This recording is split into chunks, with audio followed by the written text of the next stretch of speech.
Welcome to the new and revised, fabulous, fierce and feisty women in history. Don't forget to subscribe and, of course, like and share this video.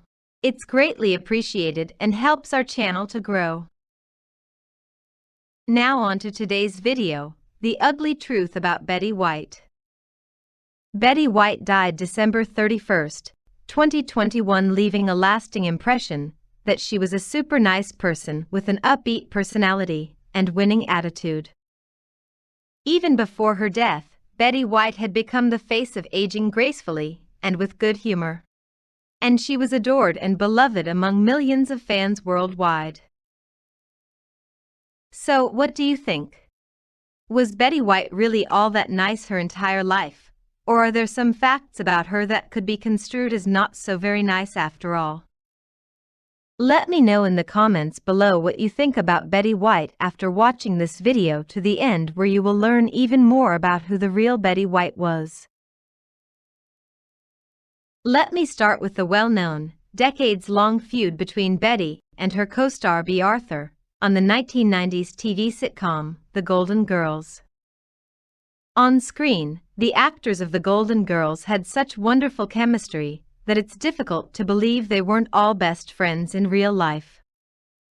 In fact, some open interviews conducted in the 25 years since the program ended have shown an underlying tension, and at times outright hostility, between Bea Arthur and Betty White. There's little doubt that both stars contributed to the drama, with Bea Arthur being antagonistic and Betty White reacting as, well, Betty White. A lot of the information about the feud between Betty and Bea comes from Bea Arthur's eldest son, Matthew Sachs, which led to many pointing the finger at Arthur for perpetuating their off-screen rivalry. In a 2015 interview, Sachs said that his mother had the mindset that having someone to be upset at was something she thrived on, so much so that Betty became her nemesis. She saw her as the perfect person at which she could roll her eyes, both in front of the camera and behind.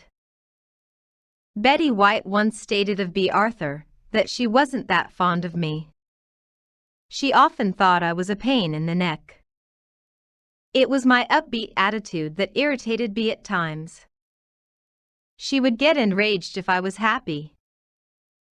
Working long hours together over the duration of the show's 7-year run, as well as having vastly different acting philosophies, further added to the friction.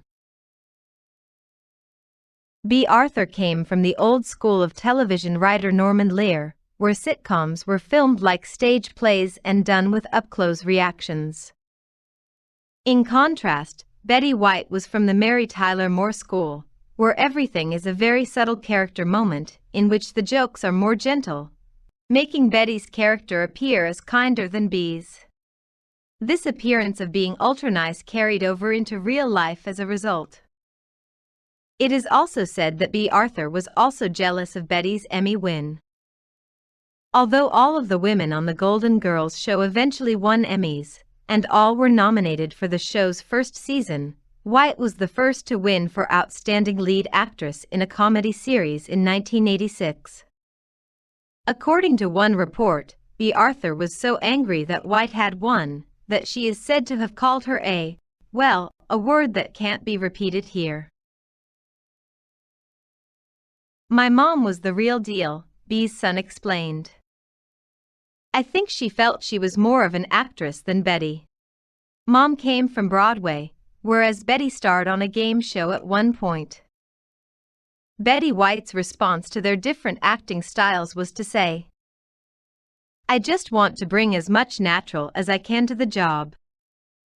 I'm not saying that people who take acting lessons are false. They're much better than I am, but it doesn't work for me. Then there was the difference in personality between the two women. Betty White's habit of talking with the live audience between takes especially irked Arthur, who preferred to stay concentrated and in character, either waiting in place or backstage. Bea's wrath intensified when the Golden Girls writers developed a practice of what became termed as Dorothy bashing. Insults about Betty White's character would bounce off the character's back, much like Betty's personality in the real world. But the things that were said about Dorothy were that she was huge and ugly, and after a while, that gets to an actress. This tension between the two actors eventually ended the show when Bea Arthur made it very plain that she was done once the last season began taping in 1992. Other incidents that give the appearance of an ugly truth about Betty White are that she was married 3 times. So she may not have been all that amiable all the time. Although, in truth, Betty always said that her first marriages were mistakes while she was waiting for the love of her life, her third husband, Alan Ludden.